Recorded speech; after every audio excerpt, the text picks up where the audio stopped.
sehat. Kan enggak? Sorry ya, Chef. Iya, nggak apa-apa. Mau peluk?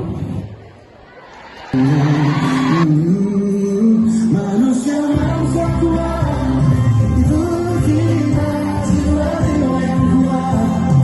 Kita manusia kuat.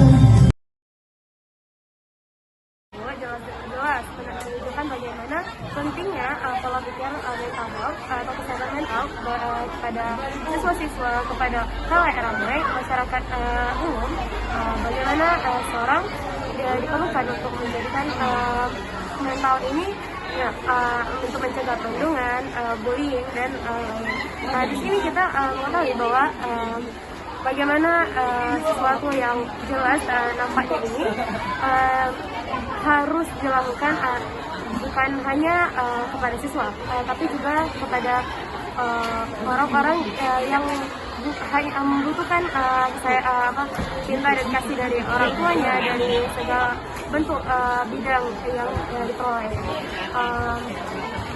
Nah, itu part satu. Iya, karena mental merupakan hal yang utama bagi kesehatan. Semua orang harus menjaga mental agar kehidupan kedepannya lebih baik lagi. Sangat penting karena dampak kesehatan mental sangat berpengaruh bagi masa depan remaja. Respon saya yang pertama, pastinya saya akan melaporkan ke guru BK karena guru BK lah yang bertanggung jawab terhadap kasus pembulian. Yang kedua, saya akan menegur si pembuli untuk dia tuh supaya bisa menjadi orang yang lebih baik.